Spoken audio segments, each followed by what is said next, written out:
somebody wants to kidnap me, all they need to do is just buy me food. No, don't say those kind of things on camera. Maybe someone will try that.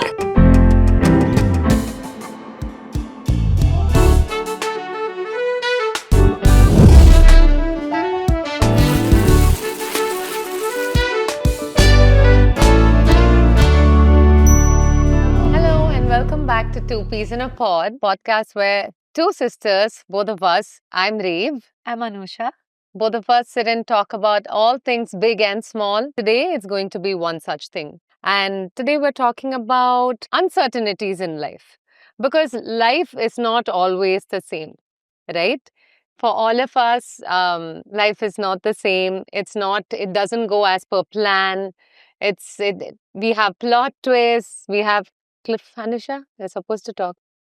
Anusha is supposed to talk, but she's not talking. I don't know why. That's because last episode it felt like only I was talking and no one spoke. That's okay, Anusha. People love listening to your voice. Yes. So my sister feels that there's just too much of her voice in the podcast. But well, that might be true. We love listening to you, Anusha. Let's contribute. Okay, jokes apart, I feel like life, like Rafe said, life really doesn't give us a script. It kind of throws us a cliffhanger. Sometimes there are plot twists and plot twists. I think I need a nap. It's post lunch and I need a nap. Baby needs a nap.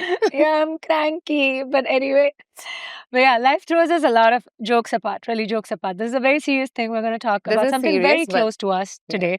Because in spite of all these episodes, one might think it was not an easy journey getting here. So life, like you said, the scriptwriter said, life doesn't give you a script. Life doesn't give you a script. There are so many plot twists, cliffhangers, and then Angavachan director plot twist will happen to you at one point in your life. There'll be scenes that you never wanted to audition for, that stuff that you just did not expect. Suddenly you're thrown off the cliff, right? Yeah, but that's what this conversation is going to be about today. This conversation, I wanted to be like something where you sit with a friend and have a deeper, meaningful conversation. How you talk about weathering it. Basically, what I'm trying to tell is this conversation should feel like a cup of coffee with a friend who has weathered the storm but still managed to see the sunshine. Because that's exactly what we did. A couple of years ago, in 2023, my husband suffered a traumatic brain stroke, which was not easy on any of us. Because one moment you're out there going for dinner with your girlfriends and your kids, coming back home, thinking everything is going to be hunky-dory, you're there, and it's a normal weekend. The next moment, you're pulling your husband out of his friend's place, throwing him on the back of your car and driving him to the ER, where the doctor literally tells you he has 4% chance to even survive something that crazy or that intense to be right. And that's exactly I clearly remember the morning when you gave me a call and you asked me to come home. And you did not give me any backstory or anything at all. You just said, okay, I need to go to the hospital. And even when I came and I saw you in the hospital, it did not feel real, right? Yeah, when you think about it, when I go back to that exact moment, the whole thing feels like a silly, stupid joke. But now we've come a long way. We've come a really long, we've done a journey which did not come so easily. Like one fine day you just wake up and you realize life as you know it, everything about it felt so fragile. Yeah. Everything about it just kind of, it felt like someone just pulled the carpet from underneath my feet. Yeah. And then there was this crippling pressure of, I wouldn't say people were watching. For me, it really didn't matter whether people were watching. It was my kids were watching. Our kids were watching. That was really crippling about the whole experience for me, because when something like this happens, you forget that they are a family and they have two children. And myself and my husband kind of made a conscious decision after we got married to not have kids until we both were there in the same place. So when you make a conscious decision like that, you're a 200% present parent from both sides, both him and I. So life as they knew it changed, and it was not easy at all at any given point in time. It was like a moment where either you choose to crumble under the pressure and kind of give in to the paradigm and go with the flow, or you choose grace, which will definitely not come easy. Choosing grace is probably the most difficult thing ever. Giving in and crying and um, playing the victimhood is so much easier, but there's a huge difference between being vulnerable and playing the victim. I think that was what I realized in that whole time, that when we were in the hospital, because more than anything for me, it was like all is not lost. There's like 4% chance. Like I kind of shut my whole brain out, logical thinking out. I think that's the only way you kind of go through something this life shattering. You kind of shut your whole brain out, shut logical thinking out, hold on to that miracle and hope, and be like, hey, you know what? There's still 4% chance. And the most painful part about this whole journey was the first 10 days when future was really wobbly, when the doctors wouldn't give us a honest answer as to whether this is going to happen, because every time they'll be like, let's see if he survives the next 4 hours, let's see if he survives Yeah. the next 6 hours. So the most difficult part of that phase was, what am I going to go tell my kids? That was the most difficult part for me, I think, because one fine day, the next day morning when I went back home, my elder son, he was like, where's Appa? And I was like, Appa's gone on a business trip. Because how do you even explain something like that? How are they even going to understand something like this? They are not going to. But the whole thing about uh, keeping it as real as possible for them was out of the question. Yeah, Just like, 100%, because they are really young kids, right? And there Yeah. is so much that was happening that we as adults couldn't, like, wrap our heads around. And Yeah. there was so much that we were yet to come to terms with. So Yeah. when you yourself were not there, it was not fair to ask of you to be honest with them. And that was Yeah. not something that they needed to know as well. And when you are going through something like this in the public eye, it's even more painful, because there are like a lot of chatter in the society, in social media, amidst acquaintances, amidst, friends, and people who don't even know you are the ones who are going to talk loudly about a whole lot of stuff without even 1 second. They dehumanize you entirely, Yeah. which is so unfair. I feel like to rise above that, to kind of shut out. Strangely, you know what, Rav? I found it really easy to shut it all out. I think I was the only person in that whole, what do I say? A bunch of people who were there, and there were a lot of people because it's a big family. There were a lot of people all the time. The entire family was there. Probably I was the only person who shut out all the noise, because at that moment it doesn't matter. That's what happens when you Because are that's exactly what you said, right? You called it as it is. It was just chatter. That chatter, Exactly. or like another person's opinion or perception of what happened, their knowledge or lack thereof, is not or could not have changed reality in any way. 100%. Yes, that's exactly what I So, was getting at. yeah. Because at that point in time, none of it ever mattered to me. Like, Yeah. what he said, she said. First and foremost, I don't think I've ever sought any kind of validation from anyone after one point in time in my life. And at that particular point in my life, when I was fighting with, what do I say, universe, like to just give him that strength to pull himself back up and come back to us, everything else felt trivial. In fact, I think we both have had like probably 100 different kind of conversations with each other about how everything before that incident Yeah. feels Feels trivial. so trivial. Even our worst Everything. days, even the biggest problems that we thought were the biggest problems. Yeah. Now, when you look at them, through this lens, Yeah. after having gone through this particular incident, right? Yeah. All of those things feel so trivial, so petty, and it doesn't even feel like an issue. And you wonder, you're left wondering why you even broke a sweat, or why you thought that was even going to be a problem. Yeah. Because I feel like life is great now, but back then, even when we thought we had a bad day, I am sure life was great. There was no big problem. There was no Yeah. problem as big as this. Yes, exactly. And nobody sees a problem like this come their way. And I don't think I've ever thought of anything as a problem ever since then as well. Yeah, for sure. All the Yeah. more ever since then. Because Yeah. people might, look at it in a million ways, but I think all of us were very aligned in the sense that we dealt with this with so much gratitude, because every time we always kept saying, you know what, he survived. There's a reason he survived. You know what, we've come such a long way. You've come such a long way. I think that was just your voice in my head all the time, because for me it was about really just shutting that noise out. Yeah. Whether you like it or not, the second you have children, you are secretly living for them. Whether you agree it with yourself, whether you acknowledge it with yourself or Yeah. not, life becomes about them, because Yeah. you're trying to embody this kind of philosophy. And there is no better way to teach a child than to live your truth. Yeah. And I did not want them to think, oh, mom is like, this weak and sad person. At the same time, they knew I cried. They knew But they are I such hurt. compassionate kids, right? Like they just know. You don't even have to open your mouth and say Yeah. anything. Yeah. Like I would never want anyone to come and ask me about anything. I never wanted anybody's pity or anybody's. It's a huge thing, you know. Yeah. I'm not saying I'm ungrateful. There were like a lot of prayers and all of that, but nothing bad had all was not lost. Yeah. We had the foundation to build on. Yeah. Like, you know, and he was still so young, and it was nobody thinks about it in a compassionate, human way.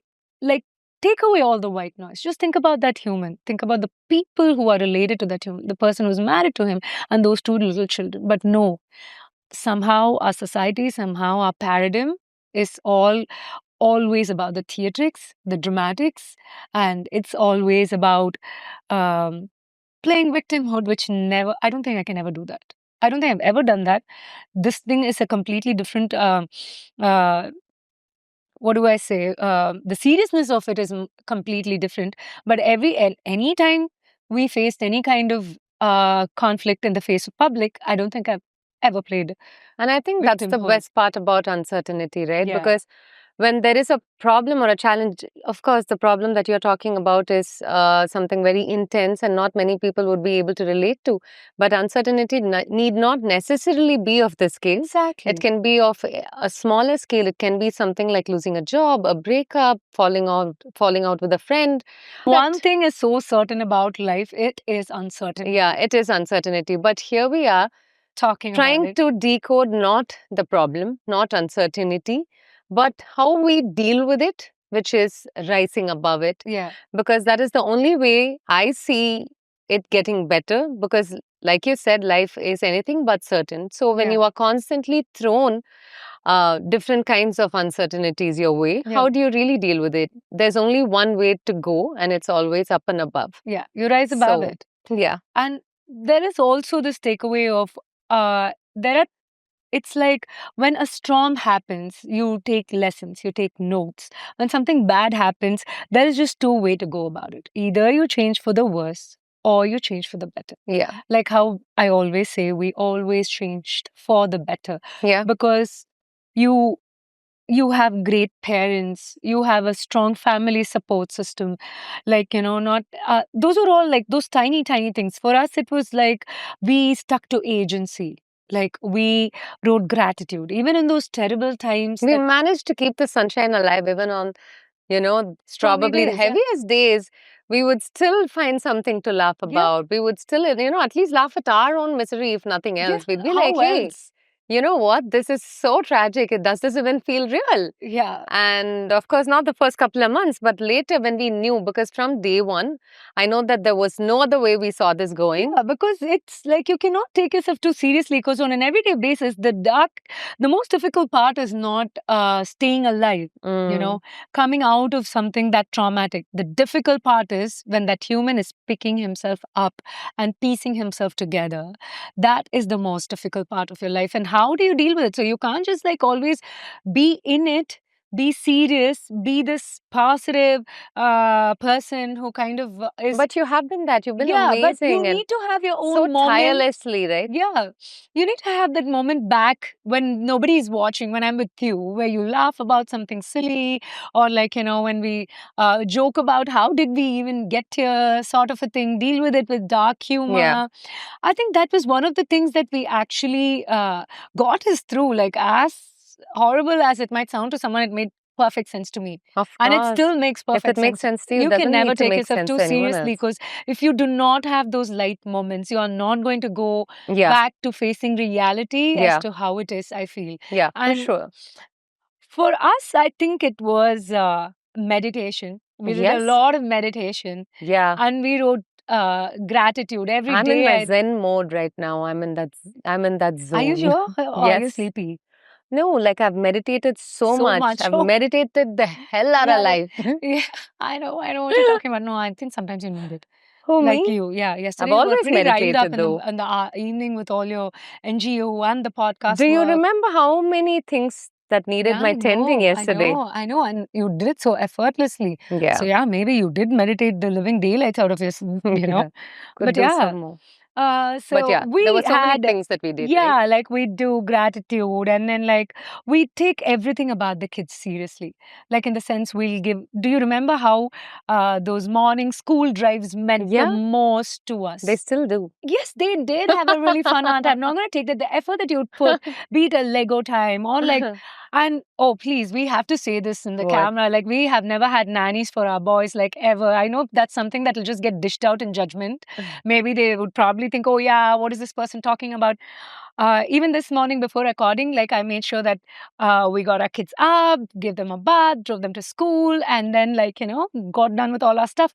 We liked staying in control. Agency was one thing that The kids were, I think, a coping mechanism because for, just being yeah, present. you'd always say that. Yeah, Yeah, just being present with them, you know, they really, really made my day better. I never had a single bad day, no matter what. Even if I were watching you hurt Yeah. or feel bad, that's the only thing that would break my heart. But then being with the kids and being just present with them, it would just ground me so much, and it would be a constant reminder of how beautiful this life is because 100%. they Yeah. really make me feel so lucky. As a family, I think when you have uncertain times, like you lean into family, you become a part of your community, my gym community. Yeah. I remember so well, so clearly that I remember telling Basu sir, I want to come and train early in the morning. So I'll be the first person in the gym around like 5:30, 5:45. And I just stand there, and I've trained with some amazing coaches at that time, Arjun. And like he would just stand there, and I'd be tearing up and doing those weighted reverse lunges, and he'll just like turn around and wipe his eyes. Won't ask me a question more. He will make sure he'll come to the gym and check on me, ask me if I'm okay, like check my health. He'll be like, are you eating? Are you sleeping? You look anemic. And like, you need that kind of people as well to keep you need those happy hormones going in, serotonin. Like, you need that community to go in, and these mom friends who would take our kids and go out for Yeah. parties, keep them on hours on end at their place to make sure they were engaged. And yeah, they would feel bad sometimes when the kids come back. Like they'll be like, oh yeah, we had a playtime with their dad, and but still they made sure the boys never lacked anywhere. They made sure that they were loved. They made sure the boys knew that they were loved, and they're held in a community. Oh my God, their school. Yeah. Both the school kids, community. that school, that school community, The teachers and the parents. Oh, I am so grateful for them. So when you go Yeah. through something uncertain and or something just like flips your whole world upside down, like, you know, reality as you know it just changes, you lean into these beautiful things where you feel safe, where you feel heard, where you feel seen. And Yeah. by end of the whole day, I don't think I could have done any of it without you. Like, I think almost to a point where this is this whole podcast coming together right now. Instead of this was supposed to go on flows in 2023, and they Yeah. were supposed to produce it, but here we are doing this. Yeah. It's almost like an ode to you. Yeah. Oh Like, no, you it's know, an ode to us. yeah, like right? it's that's the truth. You have one Yeah. person whom you can like kind of confide in, Yeah. hold on to, and they will just understand. Like they'll hold space. That is really important, because I remember on really hard days, like the kids needed me back at home, and I'll finish hospital visits, and the kids will not have it. You come back and you put them to bed, you tuck them in bed, and then you'll take me for a drive, get me a scoop of mango ice cream. Yeah. We will just sit in silence. So much so I started missing those drives when we stopped doing it for Doing that- whatever reason. And I No, was because life got better. We saw, we realized how strong we were, and how Yeah. life can. I mean, you we will, don't need these drives yeah, now. right? Like we will. But that said, it doesn't take away the pain that you probably were going through. 100%. I always believed in the fact that this is going to get better. And like I did know, it also happened to be that way. Every day we kept having a better day. 100%. The situation kept getting better every day. And you knew that too. Of course, you knew that.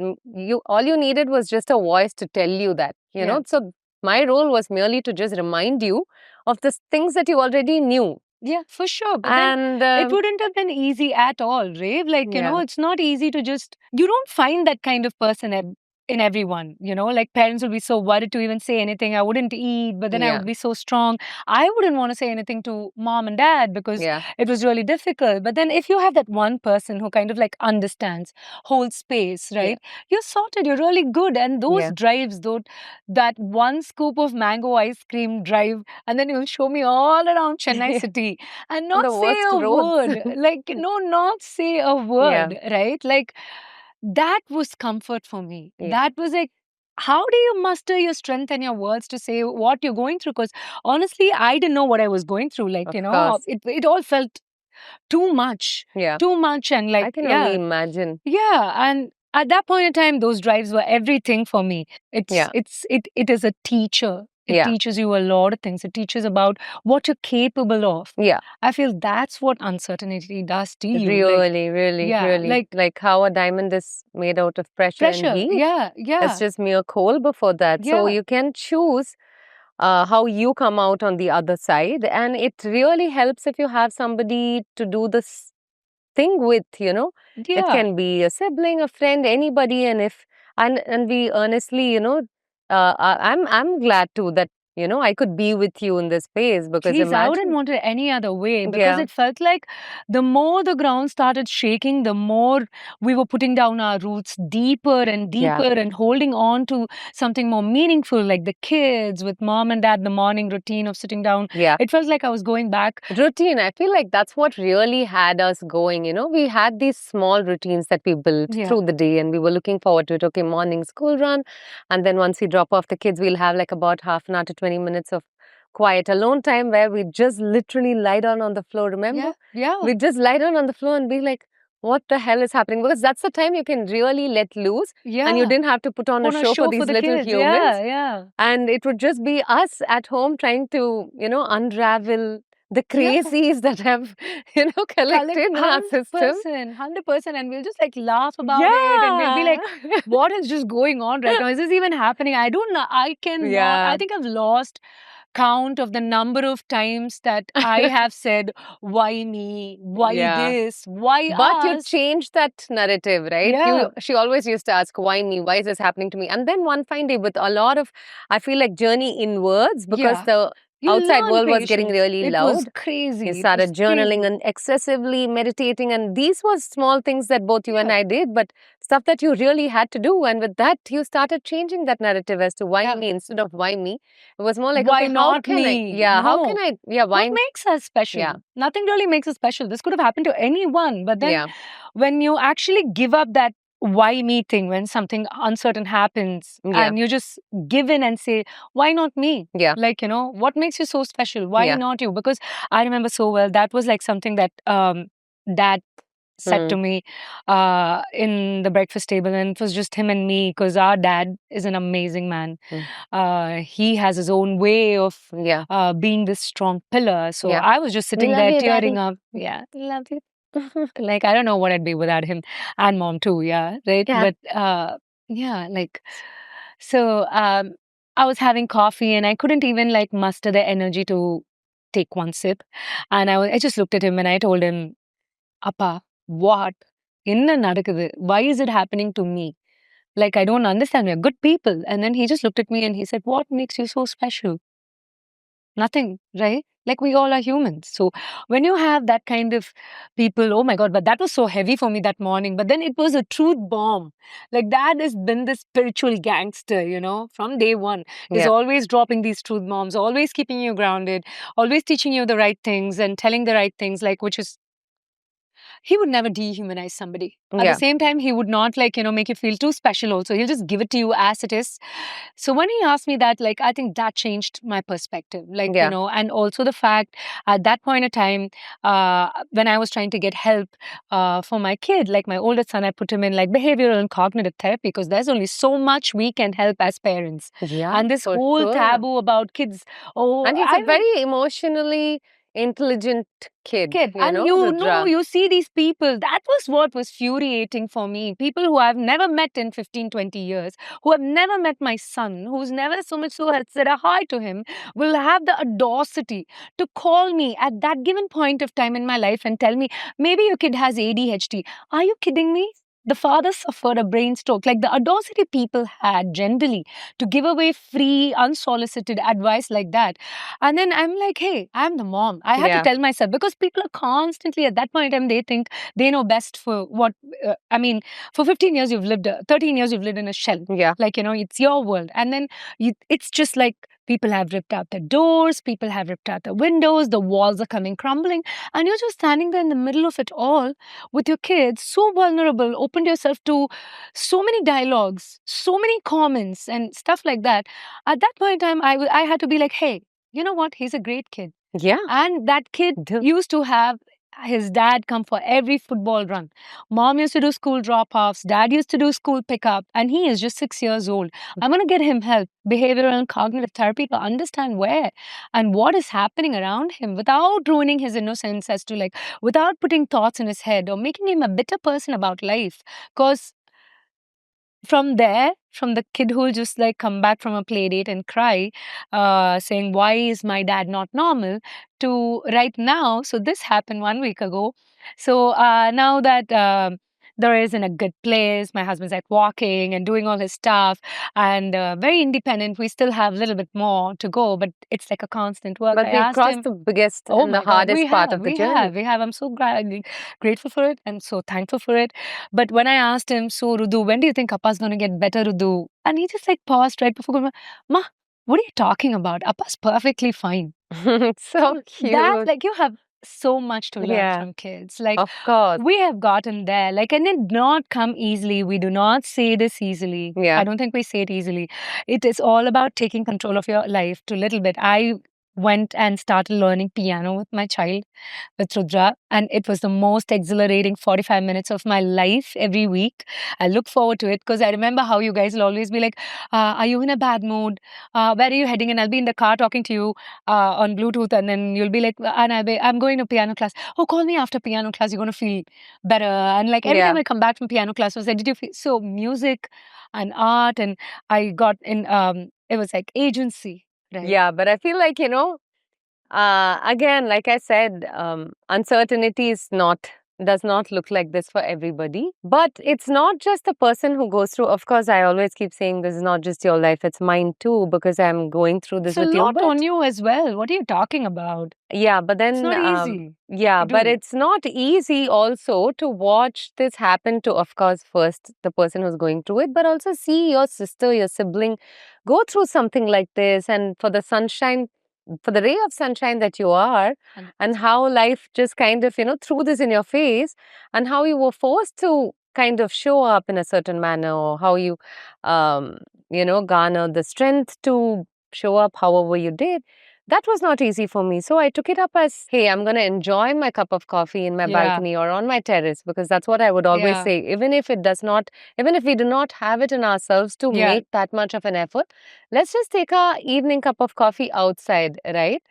Some little joy every day, some simple joy every day would actually make you feel so lucky, so grateful to be having this life, to be able to do this no matter what your circumstance is. You have to be able to make no sense out of whatever is making sense. I feel like that is also really important. I remember that because there was this one time when there was like all hell was breaking loose in our house in the ground floor, and I came up like all teary-eyed, and then like you were waiting for me because you knew I was facing like this a whole lot of storm, like I was in the eye of this storm, and you were waiting for me in my room in my wardrobe, and then sitting there like, crouched all up.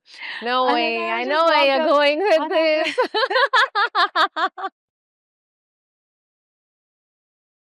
No way.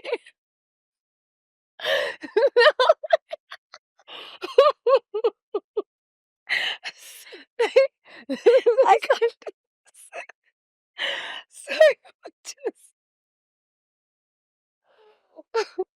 So stop it. Oh my God. Sorry. You stop. அவங்கள நிறுத்த சொல்லுங்க, நான் நிறுத்துறேன். So yeah. So I came up and you were crouched on the floor, sitting squatting on the floor, like as to grass, properly squatting and painting your nails, because you had, that's the term we say in our gym. I came up and you were getting ready. I think that was your agency. I used to push you to do these photo shoots and take up work. Like, I'll be like, hey, Ray, just go do it on days that I don't need you. Like, I'll be like, hey, Ray, just go do your work. It's fine. Like, you needed that too to feel so productive. But then, so when I came up to the room and I was like, bawling my eyes out and crying to you, and you were just a little bit of lipstick on your teeth. I got a lipstick on your teeth. Is that okay? Yeah, fine now. Because you made me laugh like an idiot, so I think I've just like put it everywhere. Thank you. See, that's why you need a sister who tell you that you have lipstick on your teeth even when you're on camera. So yeah, that's the kind of friend you need. Yeah, I you really need. And someone doesn't tell me that, I'll be like pissed off. I'll be women like, who tell you that you have lipstick on your teeth are really important friends to have in life. Definitely.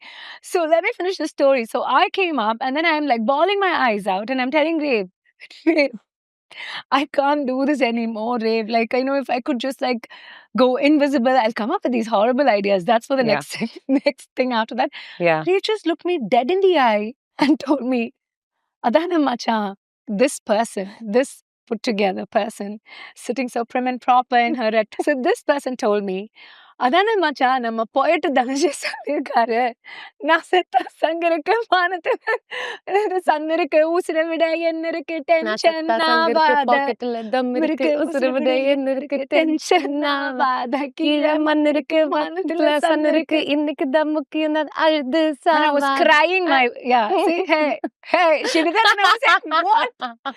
என்ன சொல்லிட்டு இருக்க உயிர் போற அளவுக்கு ஒரு information வந்து சொன்னா நீ என்னடா இப்படி சொல்றீங்க like so you know what I mean, so you need those light moments. Really? Like you need No. that laughter, you need that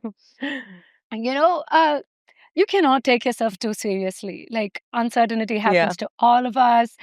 You will probably get to sit here and talk about it and inspire people. We are unhinged at this point of time. Unshakable. I don't know about unhinged. Unfazed. She is unhinged. So unfazed. So that's what I think this episode is really close to my heart, because I don't think I've spoken in depth about it. Is to all mine of this. too. Yeah, 100%. And I feel like our listeners will really be able to resonate. Of course, not with this particular topic, because your uncertainty this level of seriousness of uncertainty. Where did I say this particular this topic? I mean, uncertainty exists in all of our life. You need that. You need that kind of faith, belief, just like how people go to temples and they think God is just going to show up one fine day and then change their life up. You just believe in your frequency. You get on that frequency, and that's literally how we survive this. And we would love to hear stories from you. Right? Stories about your uncertainty, what felt hard for you, and who was it you could get past and through that phase with, if you had a friend, a sibling, a parent, anybody, a colleague. There is definitely someone or the other who makes living a little easier, a little better, a little lighter. And tell us your stories of uncertainty, or how you crossed that bridge and with whom you crossed that bridge. And the strangest people show up for you during those times. You just need to look. You need to keep your heart open. And you need to just give them some, once in a while, give some people. For me, sometimes even my office staff, I just sit there and tear up to them, and just they won't even say anything. They'll feel bad for me as well. But then just venting out to them. You know your people, because when things get shaky, there are some people who will weather that storm with you in their own capacity. So give them that chance. Sometimes it's even just a smile from a stranger, right? Someone who really I don't think I ever smiled at that time. No, you don't need to smile. A stranger that smiles at you. A stranger that smiles at you, that really makes you feel like, okay, because that doesn't happen every day. And that is a little bit of joy that a stranger who doesn't know you wants to pass on to you. And moments like that, for me at least, it really makes me believe in this magic of life and the goodness of humanity. By end of the whole day, what we're trying to say is this podcast was supposed to go in 2023, which was supposed to be produced by my husband. And then the whole Do you remember the topics then? Yeah, the whole life came to a pause. After that, it was supposed to be, we were supposed to start shooting in January 2024 for Pongal. We were supposed to release our first episode. And then life just took a whole big turn. And here we are, 2025, releasing our episodes. It happened for us. The topics were so different for us back then. Now we have topics where we've lived our truth. We have something to share with you. We want to know your story too. Write to us, share it with us. And here we are sharing our journey, journaling this whole thing, opening Yeah. up this journal book with you to, our beautiful life of ups, downs, and the in-betweens. Yeah. Oh my God, wait, I have a surprise for you. Wait, I have a surprise for you. Oh my God, we literally just spoke about this. Oh my God, I literally just asked you, are we doing a segment? Oh no, this is not about a segment. Like, I know how much you love. I'm not going to talk about this brand. I don't know, I think they've given me a surprise because I opened it just this morning. I think they've given me they've given a bedazzle clip. Maybe it'll use it for later. But yeah, we're going to cut out the brand. I'm not going to be promoting any brand until they're going to be paying me, you know. See, they've given me so many free stuff. Oh, and what is the stuff? Oh, see, you can have a silk band. Oh my God! Because you're always eyeing me for that scrunchie. And this is so cute. It matches my outfit. Right, and I got a sister stackable bands. Wow! We can share. This is so cute, Didi. Right? Uncertainty also looks fancy. Yeah, thank you. Right? Thank you. You're welcome. Thank you. So yeah, maybe this is so cute. Right? Yeah. You like it? I love it. And that is 2 pieces. We'll wear this for our next episode. But I wanted to wear it because that is 2 pieces in a pod. And yeah, this is so beautiful. I can't Maybe we can split the colors later. Yeah. But this is amazing. I'm going to be sporting this for the next episode. And we always do sister bands all the time. We have so many sister bracelets. And I've literally collected each and every sister band. Every trip, every country, yes. Where the elastic has probably given away, the beads have fallen off. But I have always collected it because that one. Now when you look back on those topics and we approach this with, I think now there's more enthusiasm to do the podcast. Even though the journey or the climb has been difficult, challenging, the terrain hasn't been smooth, easy, none of that. But we really enjoyed putting this together now because I feel like this, in a way, was us rising above uncertainty itself. Because this, in a way, truly to me felt... That was a moment. கல்வெட்டுல எழுதி வச்சிட்டு பக்கத்துல நீயும் உட்கார்ந்துக்கணும். Yes, this கல்வெட்டு ஏன் கல்வெட்டுலயா? கல்லுல எழுதி வச்சிட்டு பக்கத்துல எதுக்குன்னு உட்கார்ந்து. It's a comedy comedy, Ray. Don't be too above all of us, so pompous. Okay then. So yeah. Okay then.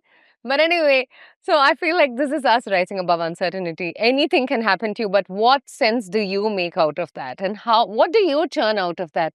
And whatever comes, whatever the outcome is, however you make sense out of that, you can make sense out of chaos too.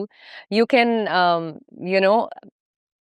it's your life. So make sure you choose how you do this life and make sure that it not just looks beautiful, make sure that it feels beautiful too. And because by the end of the day, it's just you and your happy little silly life. And I'm so happy that we get to make sense out of this uncertainty like this through our podcast because we love building this community with you. So you tell us how your uncertainty has been. And maybe write to us. That was a lot of talking, but yeah. Write to us, we're here for you. Coming from the person who's literally just doing this is how uncertainty will but look. Talking. This is how it'll look. It'll feel light, it'll feel happy. It'll feel a whole lot of... Like பண்ணுங்க, share பண்ணுங்க, subscribe பண்ணுங்க எங்க சேனலுக்கு. Okay? Okay. So, yeah. 2 peas in a pod. See you in the next episode.